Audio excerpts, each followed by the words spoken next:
Muy buenas tardes, qué gusto estar con vosotros. Muchas gracias por invitarme. Bueno, Daniel, queríamos una mirada. Sé que seguís las economías latinoamericanas, conocés nuestra realidad al dedillo, y quiero escuchar tu opinión, tu perspectiva sobre este debate en la Argentina electoral a 30 días de las elecciones. Bueno, yo creo que acabas de hacer la mejor definición que se puede hacer de una moneda. La moneda es la manifestación del crédito del que emite la moneda, es decir, del gobierno. Como has explicado perfectamente, Argentina no tiene moneda. Por lo tanto, el debate sobre si es constitucional o no es constitucional no tiene ningún sentido, porque gobierno tras gobierno, lo habéis dicho hace unos segundos, se ha destruido la confianza en esa moneda, emitiendo muchísimo más de la que se demanda y además destruyendo la confianza en la toma de esa moneda como reserva de valor.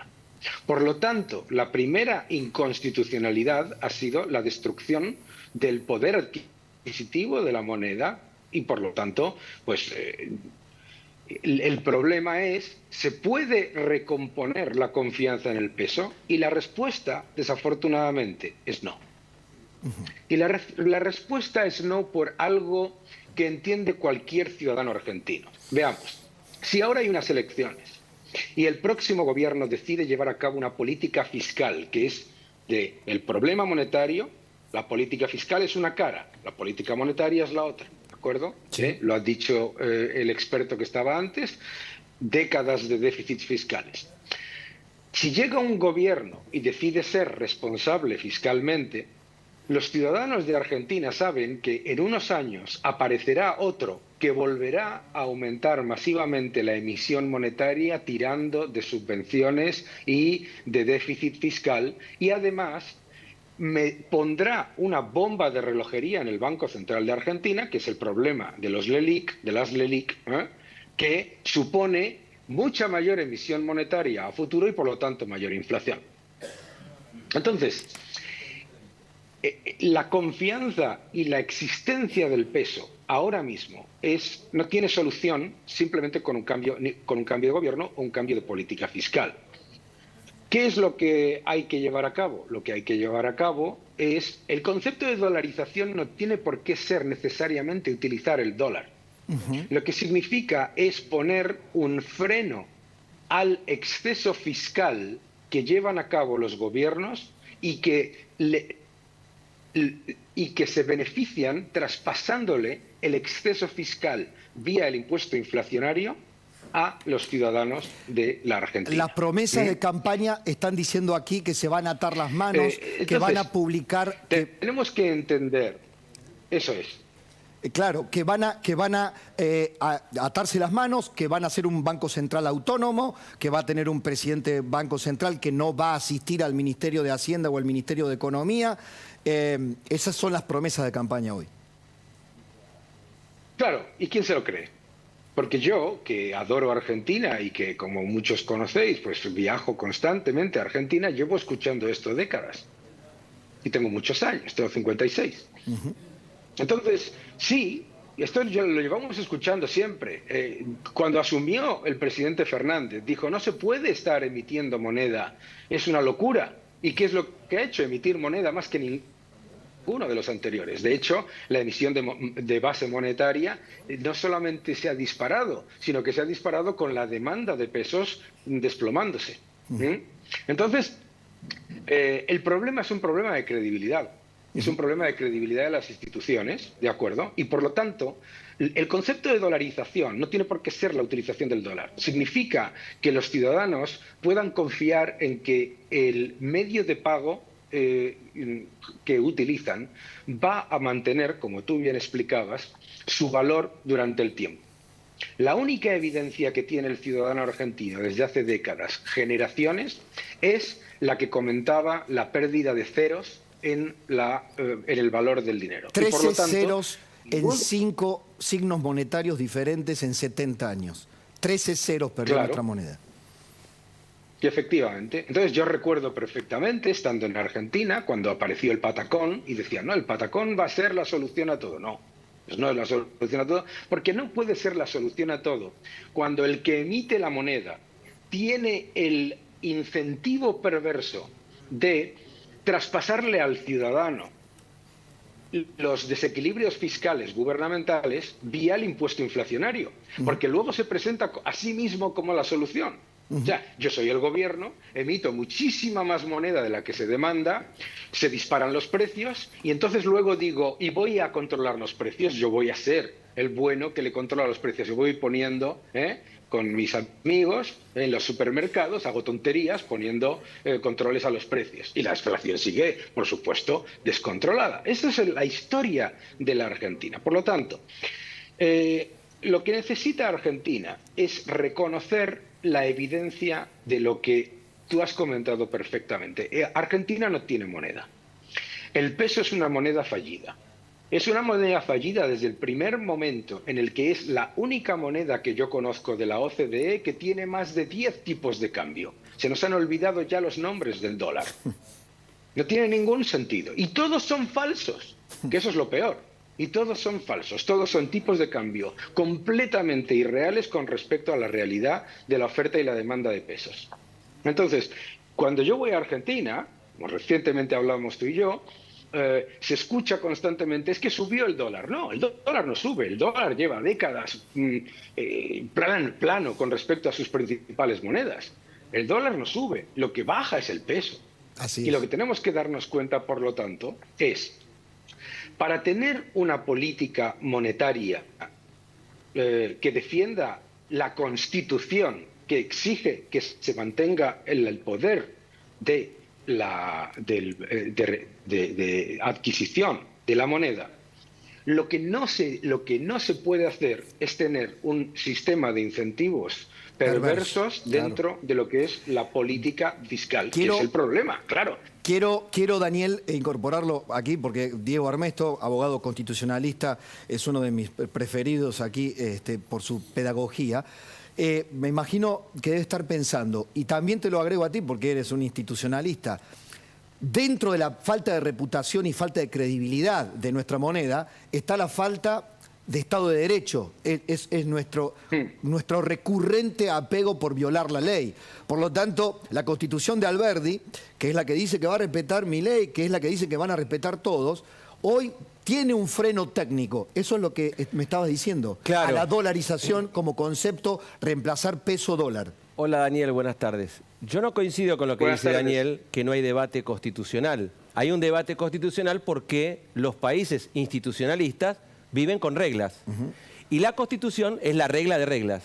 Entonces yo decir que no hay debate constitucional, sí que hay debate. ¿Por qué? Porque la Constitución Nacional establece en las facultades del Congreso, y esto es lo que tiene que entender todo el mundo, porque hay una discusión que está diciendo, bueno, no es obligatorio, no. Hoy hay dos formas de interpretar la ley. Y Daniel, allá en España lo he aprendido de los españoles, de los profesores españoles.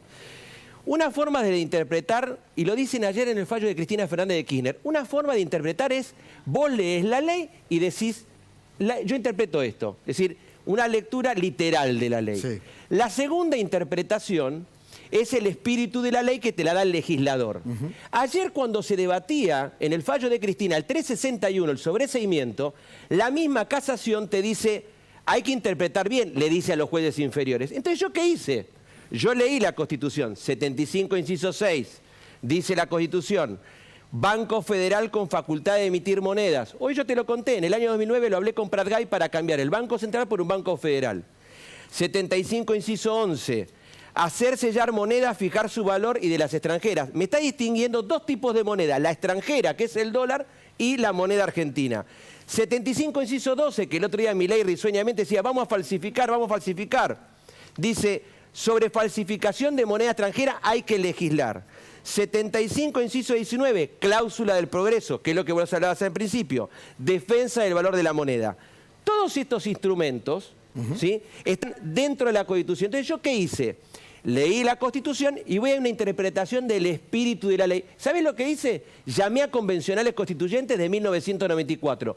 Porque lo que no hay que olvidar es que Rosati fue convencional, Maqueda fue convencional, Menem fue convencional, Cristina fue convencional, Lilita fue convencional. Entonces me fui a un convencional constituyente que era miembro de la comisión de redacción, nuestro amigo en común, Antonio María Hernández. Y le dije, Antonio, ¿me podés explicar qué quisieron decir los convencionales constituyentes? ¿Sabes lo que me dijo? Me dijo, es muy claro, Diego, el mandato del 75 es una obligación que tiene el Congreso a defender el valor de la moneda, a hacer sellar la moneda. Y acá viene la pregunta que voy a decir, lo que decía recién Daniel. Es decir, el problema es que acá nunca sancionaron a nadie. Con el versito de la cuestión política, es decir, el famoso mérito, oportunidad y conveniencia, nos comimos 16 palos con YPF, perdón Daniel, con los españoles, con el tema de Repsol. Es decir, nos comemos el Club de París. Entonces siempre acá los políticos están indemnes. Perdón, y hoy charlábamos, hoy charlábamos Daniel, con Diego, que la Constitución fue reformada en el año 94, no nos olvidemos en qué contexto, en la convertibilidad. Con lo cual, en ese momento, la defensa del valor de la moneda parecía una cuestión saldada o sellada, o había un consenso en que se había encontrado una fórmula. Ahora, cuando salimos de la convertibilidad, y esto va a ser muy interesante tu opinión, Daniel, también, lo que hicimos es justamente avalar las exacciones a la propiedad privada, a la defensa de la moneda. La Corte Suprema de Justicia terminó avalando la especificación, el corralito, el corralón, es decir, todo lo que significó una estafa y a la depreciación de nuestra moneda. Pero perdón, Daniel, un dato más. ¿Me permitís un dato más, Pablo? En el 89 la Corte avala los bonex en el caso Peralta. Claro. Es decir, ya arrancamos del 89 con un problema con los billetes, ¿eh? Es decir, cuando del austral pasamos al peso. Es decir, es constante la Argentina. Sí, Daniel. Es que yo creo que estáis diciendo algo que es muy evidente. Vamos a ver. En el momento en el que lo que se está incumpliendo de la Constitución es la defensa del valor de la moneda y la existencia de la propia moneda, porque tenemos que entender que la moneda no es dinero, sino es reserva de valor, método de pago generalmente aceptado y unidad de medida. Lo siento mucho y adoro Argentina. Es que el peso no es ninguna de las tres cosas. Tampoco lo es el bolívar venezolano o la moneda de Irán. Y lo siento mucho, pero claro, la Constitución lo que está diciendo es que efectivamente el emisor de la moneda debe defender el valor, la reserva de valor de esa moneda. Exacto. ¿Cuál es el problema ahora? El problema ahora es bien evidente. Hablábamos antes, el problema de Argentina fiscal es el problema monetario, ¿de acuerdo? Y además el problema fiscal se esconde a largo plazo con la emisión del ELIX, la emisión de pases, todo este tipo de cosas, bueno, todo este tipo de locuras que se le van ocurriendo de vez en cuando a gentes pensando que dando una patada hacia adelante al balón, pues se va a cambiar todo dentro de 3 años y no va a pasar nada, ¿no? ¿Cuál es el problema, por lo tanto, ahora mismo, ¿no? El problema ahora mismo es que ya no hay marcha atrás. El problema es que si se busca una solución dual, ¿no? Escuchaba a la señora Bullrich y a otros candidatos hablar, bueno, pues vamos a tener dos monedas funcionando a la vez. Ah, estupendo. A ver, ¿quién quiere su salario en pesos? ¿Quién quiere sus ahorros en pesos? Porque es que se quiere negar el hecho de que el peso es una moneda fallida. Es un concepto muy fuerte. Es que lo es. Y es así de duro. Una vez que se entiende que el peso es una moneda fallida, ¿vale? Que no tiene demanda interna y desde luego no tiene demanda externa, ¿vale? Ya, todo el resto de ideas graduales nos vamos a yuanizar, como me pareció escuchar una vez al señor Massa, o vamos a tener... No existe, porque no es el problema no es el yuan, el problema no es el dólar, el problema es el peso. Bien, una vez que sabemos eso... Sí. Sí. Perdón. Y una vez que... Perdón, muy rápido. Y una vez que sabemos eso, lo que tenemos que saber es cómo preservar el valor de los salarios y de los ahorros y de los depósitos de los ciudadanos argentinos. Y por lo tanto lo que se tiene que llevar a cabo es una reestructuración fiscal y monetaria que lo que haga es que la aberración de que Argentina en estos primeros 6 meses del año tenga el mayor déficit comercial de la historia. Que Argentina, que es un país rico que debería estar exportando por todo el mundo. Y no exporta porque se le roba a los exportadores con el cepo. ¿De acuerdo? Y a la vez tiene un déficit fiscal que viene de gastar en cosas completa y absolutamente inútiles. Entonces, se cambia el se abre la economía, se cambia el déficit comercial por superávit comercial, que es lo que debería tener Argentina como país rico, Sí. y se cambia el déficit fiscal por neutral, y con eso se soluciona el problema del poder adquisitivo de los ciudadanos. Daniel, querido, te mando un abrazo enorme, ha sido elocuente, pedagógico y muy contundente, enriqueciendo este debate que ojalá pueda tener una respuesta de fondo. Un abrazo a la distancia y cuando vengas por Buenos Aires te espero. Un gusto siempre estar